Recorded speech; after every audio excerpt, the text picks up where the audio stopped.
It's Lynda Lippin, and I wanted to take you through the 6 exercise series from my Pilates to Relieve Neck and Shoulder Pain ebook. So many of us carry so much of our tension in our neck and our shoulders that we tend to be in a lot of pain and stiffness in this area. So I've created this series to work on, again, getting things moving in the upper body, stabilizing the lower body, and getting some good strengthening happening in the middle of the body, in the core muscles, and in the shoulder muscles that will help allow for the greatest range of motion that you can get with the most strength and the least amount of pain, which I think is a win-win for all of us. Now, if you've got neck and shoulder pain and you haven't been to your doctor, you need to do that before you start any exercise program. I'm not a medical professional. I am a fitness and exercise professional. So please, I encourage you to see your physician before starting any exercise program, including this one. So you're going to start on your back. Your abdominals pulling in. And we're going to start like we did in my back pain ebook and video with breathing. Because if you get your rib cage moving, you're going to start to get more movement in the rib cage and the shoulders. So really, I'm going to have my arms by my side so you can see what I'm doing, but you're going to start breathing into the belly.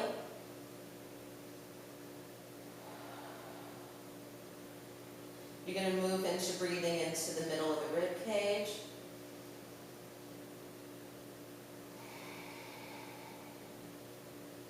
Move into breathing into the breastbone and the upper shoulders.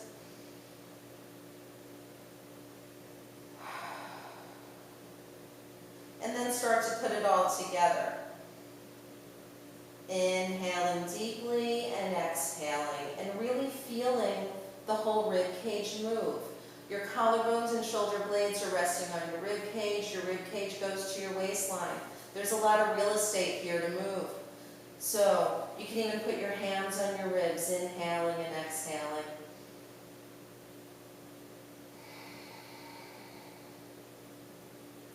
On each exhale, you're going to feel your abdominal muscles start to pull into your waistline. Be sure to keep your tailbone down so you're not rocking your hips back and forth as you're breathing. Okay? And on each exhale, you're going to contract your pelvic floor muscles a little bit, like you have to stop going to the bathroom. And you're going to pull your abdominal muscles in and up so that the ribs are simply pulled in towards the waistline. Inhaling and exhaling. Now this bit of abdominal work that you're doing with your breathing, you're going to keep through this entire series, just so you know. Now from here, we're just going to move into some cervical moving, some nodding, just dropping the chin as if you were crushing an extra large egg, and then lifting your chin up, looking behind you a little bit.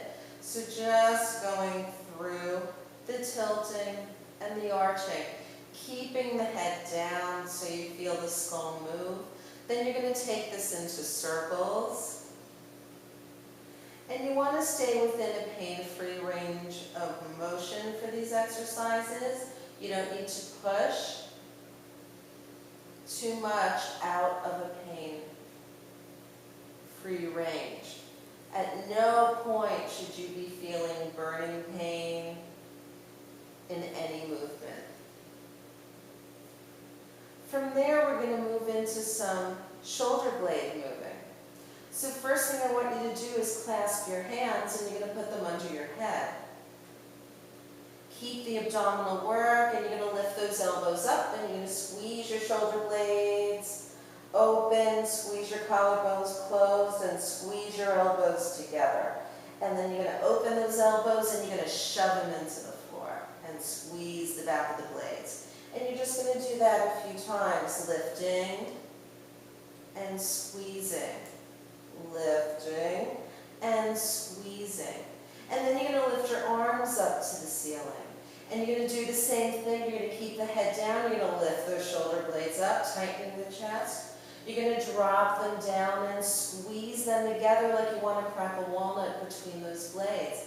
Now notice, because I'm keeping the abdominal muscles in a little bit and breathing, I'm not having a lot of movement in my lower back and my pelvis. Do you see that staying nice and steady and stable as I move my arms and my shoulders? From this position, coming back into the center, I'm going to start to go into some arm circles. Now again, the importance here is that I'm not getting a whole lot of rib cage movement as I move those arms. So I'm going to keep my arms in a limited range of motion where I'm not moving my ribs in my back. Also, when the arms go overhead, keep them wide. Don't bring them all the way together. There's no way you're going to stabilize your shoulders in that position. So the shoulder joint is really at the widest part of the shoulders. You want to work through there, and then you're going to reverse that circle. All right, so there's 4 of your exercises, right? We got the breathing, we got the cervical knots and circles, we got the shoulder blade movement, we got your arm circles. Now I'm going to have you roll onto your stomach. We're going to quickly do something called flight. That's just going to work to strengthen the upper shoulders and upper back extension. Palms are down, legs are together. You're breathing, your abdominals are pulling in, forehead to the floor. And you're going to lift your head a little bit. You're going to lift that chest a little bit. You're going to squeeze those shoulder blades back and lift the arms. Again, we're not going for this.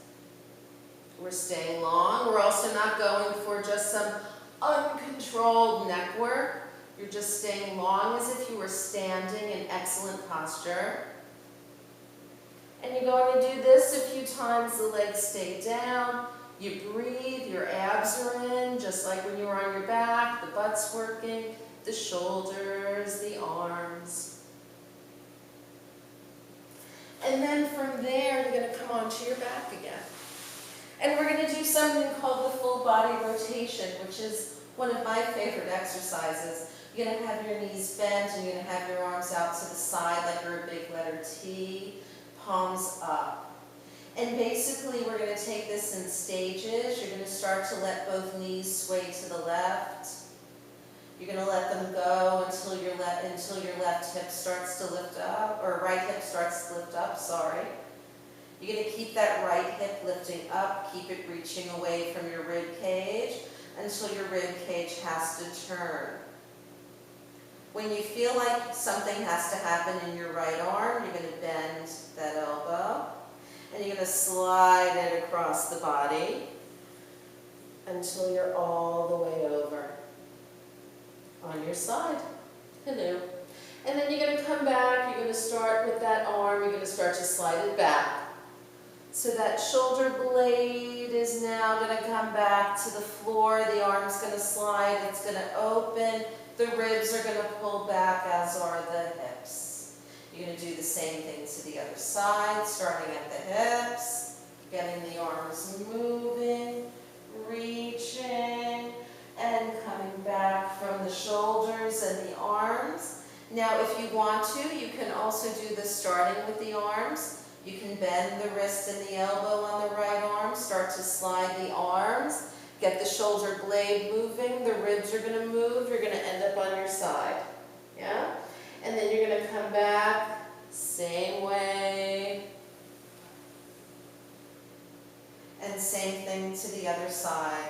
So however you're playing with this, you know that what this is about is getting the ribs moving, the hips moving, the shoulders moving